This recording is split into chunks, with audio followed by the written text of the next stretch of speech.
அந்த அனுமனை சனீஸ்வரன் பிடிக்க முயன்ற சம்பவம் ராமாயணத்தில் காணப்படுகிறது.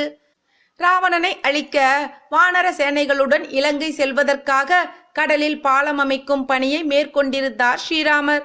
இந்த சேதுபந்தன பணியில் சுக்ரீவன், அங்கதன், அனுமன் மற்றும் அவருடைய வானர சேனைகளோ ஈடுபட்டு கொண்டிருந்தது. வானரம் ஒவ்வொன்றும் தன்னுடைய சக்திக்கு ஏற்றவாறு மரங்களையும் பாறைகளையும் தூக்கி வந்து கடலில் வீசிக்கொண்டிருந்தன. ராம லக்ஷ்மணர்கள் இருவருமே கடலில் பாலம் உருவாவதை நோக்கிய வண்ணம் எல்லோருக்கும் ஆசி கூறி கொண்டிருந்தனர். அனுமனும் பாறைகளை பெயர்த்தெடுத்து அவற்றின் மீது ஜெய் ஸ்ரீராம் என்று செதுக்கி கடலில் எரிந்து கொண்டிருந்தார். அப்பொழுது அங்கே சனீஸ்வர பகவான் தோன்றி ஸ்ரீராம லக்ஷ்மணர்களை வணங்கி, பிரபு, அனுமனுக்கு 7.5 சனி பிடிக்கும் காலம் தொடங்குகிறது. என்னை தவறாக எண்ணாதீர்கள். என்னுடைய கடமையை செய்ய அனுமதி தாருங்கள் என்று வேண்டினார்.